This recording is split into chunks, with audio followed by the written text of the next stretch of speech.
Hi guys, welcome back to my channel. Today we are going to learn how to cut and sew a milkmaid dress with a front slit, just like this one you are seeing on the thumbnail. So the first thing we are going to need is our pattern drafting tools, just like the ones I have here.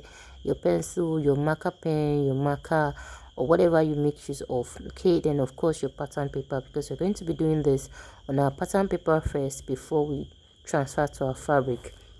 Then the first thing I always do that you need to do as well is to draw a margin line at the top edge of your pattern paper and also at the beginning, just like the way I'm doing it, vertically and horizontally. This is to ensure we are starting our measurements from a straight line.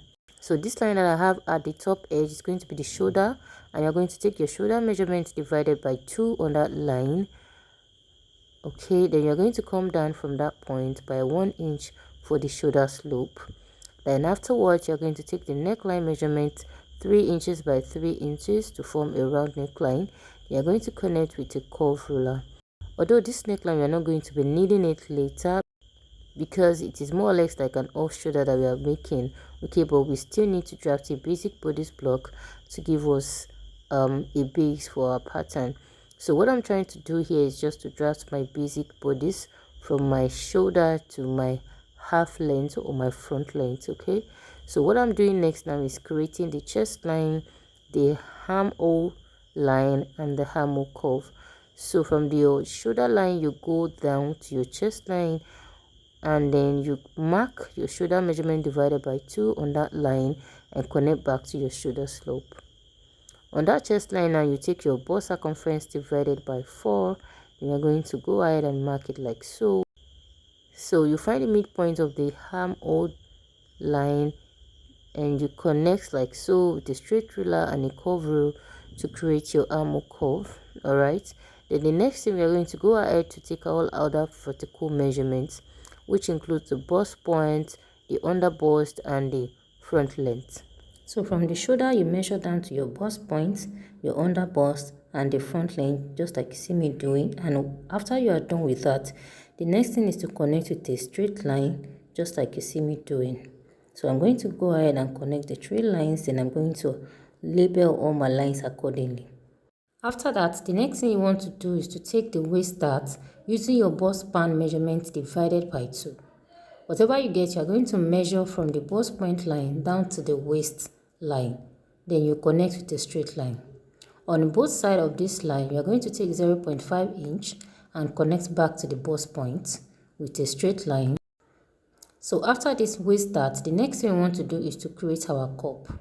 So to do this, you come up by 1 inch from the under bust line and you connect back to the dart line on the under bust line. Then after that, you measure whatever you have from the center front to the dart line. You measure it on the other side like so. Then you are going to connect with a curve ruler down to the chest line area here. So here you are going to measure half an inch. Then you are going to connect to that half an inch and back to the under bust line. After which you connect your point, the next thing you want to do is to create the chest line. You can decide to maintain the original chest line, at the same time you can decide to connect from this top back to the center front like so. You can either maintain a straight line and you can also decide to use a curved line. Okay, I'm just going to use my pencil to demonstrate the straight line and also the curved line. This depends on how you want your chest line area to be. If you want it to cover, you can go up by 1 or 1.5 inches from the original chest line. Then you connect with your ruler.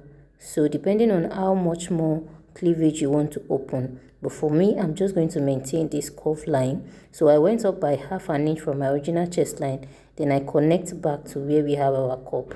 So the next thing you want to do now is to take your body circumference measurement. On your chest line, you take your bust circumference divided by 4 plus your sewing allowance. On the waistline, you take your waist circumference divided by 4 plus your dart intake plus your sewing allowance or your seam allowance. So for this one, I maintain 1.5 sewing allowance because I'm still going to be using my lining to turn the fabric. So I considered all this and I impute it in my measurement. So you can use 1.5 or 2 inches for your seam allowance. So after taking your body circumference measurement, you go ahead and measure your seam allowance and you connect it a straight line. So after this, you're going to label your pattern according to a language you're going to understand. So I just indicate on my pattern that I already have my seam allowance of 1.5 inches. So this upper part, you're not going to need it. And at the waistline, I'm going to add half an inch for my sewing allowance. This is optional. You can add it when you want to transfer to your fabric, and you can also add on your pattern. So I'll just prefer to add mine on my pattern paper. Okay, then if you have allowance any other parts of your pattern paper, make sure you indicate. So the next thing I'm going to do now is to cut out my pattern like so. We're going to cut out the parts that we are going to need. Then we are going to eliminate the yoke part because we are not going to be making use of it. Then after that, we are going to cut out the cup area just like you see me doing. Please watch carefully where I'm about to cut. You're going to cut through the underbust line, following the shape of the cup that you have. And we are going to be having something like this by the time you're done. So now you can decide to close the dart, and at the same time you can decide to sew the dart when you transfer your pattern to the fabric. So if you're not going to sew the dart, just use your tape to hold it down. So the next thing I want to do now is to create the back pattern, and the first thing I'm going to do is to mark and measure out my zipper allowance. You are going to decide on how many inches you needed for your zipper allowance. For this one, I'm just going to be measuring 1.5 inches. So go ahead and take whatever allowance you want to use for your zipper and connect like so. I'm going to place the front pattern beside the line like so. This is because I want the side to be the same thing, and I also want the length to be the same thing by the side. So what I'm doing now is just tracing out the front pattern on the back pattern paper. This is just to make it easier. Then I'm going to trace out the armhole area. So you can now decide on how deep you want the back to be. So here is the center front and also the center back. So I already marked where the center front stop. I marked the dart line. Then I'm going to go down by half an inch. Then I'm going to connect back to this armhole area. So you go down by half an inch or 1 inch depending on how deep you want your back to be. Then you're going to connect back to the armhole like so. You can use a curved line. You can also make use of a straight line. Then I'm also going to connect the dart line and the dart legs just like you see me doing. So then I'm going to connect the zipper allowance. After this now, we are going to cut out the back. But before that, we are going to do the back tightening. We take 0.5 from the zipper allowance and 0.5 from the center back to create your back tightening. So we are done with the back. Remember, we already have our seam allowance on the front pattern, which we already transferred back to the back pattern. So you can simply just mark it out like this so that you have it in mind that you already have your allowance. So with this, we are done with the back pattern, and what we are going to do next is to cut out the back pattern.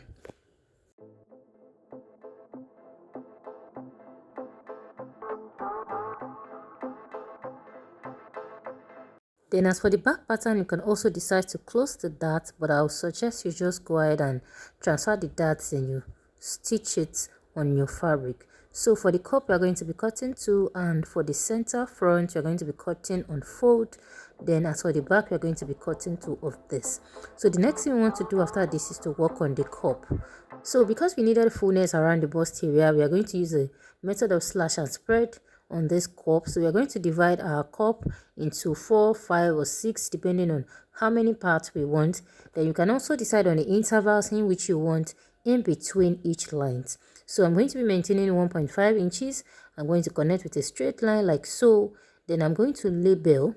So after connecting the lines, you are going to label, that is either you use alphabet or use figures starting from the center front just like you see me doing. I have 5 already. So after this now, you are going to divide by cutting out the lines. This is the reason why you need to label your pattern accordingly. After cutting out like so, the next thing I'm going to do is to place this on a piece of paper. I'm going to come in with another piece of paper and I'm going to arrange my pattern according to the numbers. Then you're also going to decide on how many inches you want in between each of the patterns. So this will determine how much more allowance or how much more fullness you are going to get afterwards. Once you are done with the arrangement, you go ahead and trace it out. Then after tracing out, we are going to cut it out, and that will be our new cup pattern. With this, we are done with the pattern drafting. Now let's transfer all our patterns to fabric. Now I've transferred the pattern to fabric and lining. So I cut the fabric and I also cut the lining exactly the same way. Then I added 0.5 sewing allowance all around.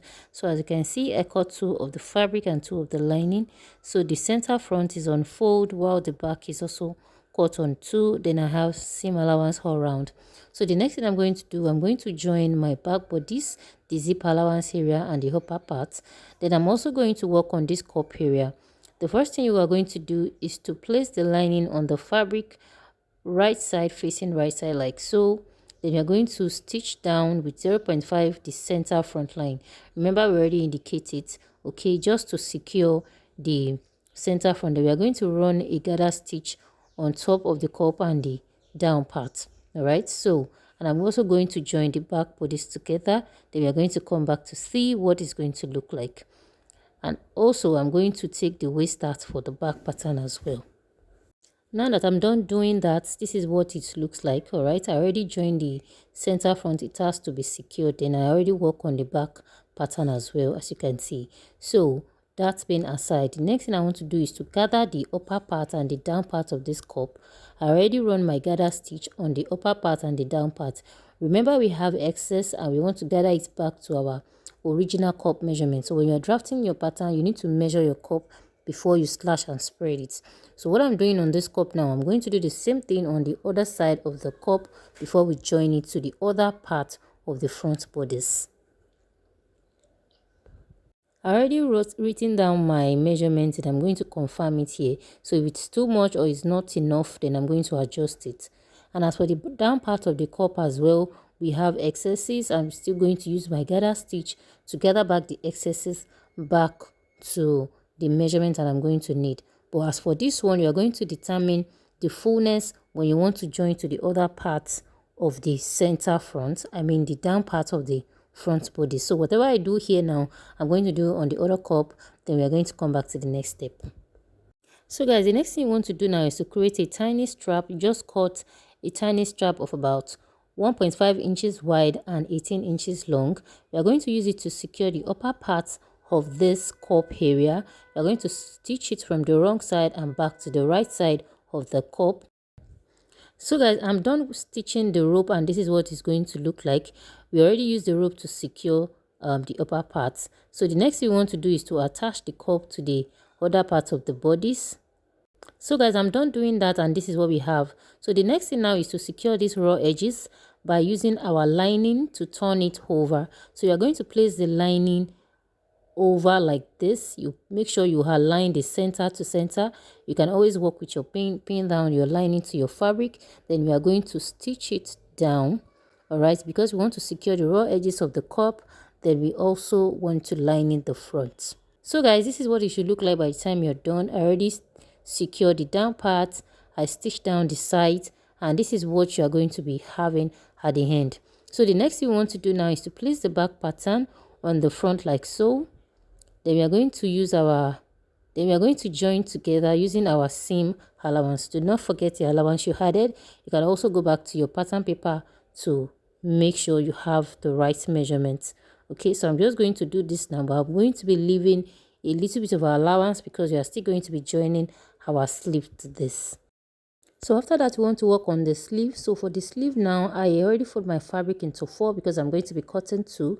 Then you're going to come in with your pattern paper like so. We are going to trace out the armhole because this sleeve is just going to be attached. The armhole is more or less like an off-shoulder sleeve. Then you can also place the armhole on the dress on it like this to confirm. So the next thing is to fold this upper part by 1 inch because I'm going to be inserting an elastic band at the top and also on the hem of the dress. I already fold in my 1 inch, so go ahead and do the same thing. You can decide to add another type of off-shoulder sleeve of your choice, but this is what I'm going to be working with. So after cutting out the armhole, then I'm going to separate this fabric because I folded into 4, so I need to divide it so I can have 2 pieces for the 2 sleeve. So afterwards, you are going to fold in 1 inch at the upper part. Then we are going to stitch it down. So guys, I've stitched down the upper part. Then I'm going to be inserting an elastic band into the upper part and the hem of the sleeve. For you to make this kind of sleeve, you need to have your circumference measurements. Then you need to have enough fabric for the hem of the sleeve. So here I have 16 inches altogether. Then I'm cutting elastic of 8 inches, that is half of the 16 inches. You can add a little bit of allowance to it, and at the same time you can also leave it like that. This depends on how comfortable you want to be in that sleeve. All right, but at the same time you don't want it to be too fitted. So guys, I already inserted the elastic band, and as you can see, then after that I joined it to the armhole area, just like you see me doing. So this one is just going to be resting on your shoulder, and this is how the front part is going to be. So with this we are done with the upper part. If you want to make it a crop top, you can simply tape the hem or the waist area, fix your zip, and you're done. This can also be a dress or a jumpsuit, but this one is going to be a dress. So I already have 180-degree flare that I'm going to be attaching to the waist area. After cutting my flare, I open up one side of the flare, the right side. I open it up, I added folding allowance, then I stitch it down to my knee line.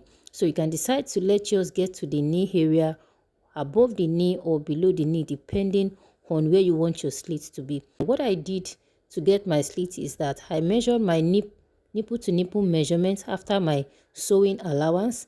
Then I cut it out and added 1 inch folding allowance on both sides. Then I join it from the waist down to the knee line. Then I'm going to be attaching to the waist area. Then I'm going to fix my zipper. Then you can make yours a 180-degree flare, 360, 720, and so on like that. So I already have a video on how to cut different type of flare in a very simple and easy way. So I'll be dropping the link to the video in the description box. So after joining the waist area, attaching the sleeve, then we are done with this dress. Then we are going to come back to see how exactly it should look like by the time we are done. So guys, that'll be all for today's tutorial. Thank you very much for watching. Do not forget to give it a thumbs up. And as for the sleeve, you can hang the sleeve on your shoulder anyhow you want it. You can make it a total off shoulder like so, just do as you wish or as you like. Please do not forget to subscribe to the channel. And as for the slit, you can make it go higher as you want it. Please turn on the notification bell so that whenever I drop a new video, you will know. And please do not forget to join the channel. Bye bye and take care. Thank you.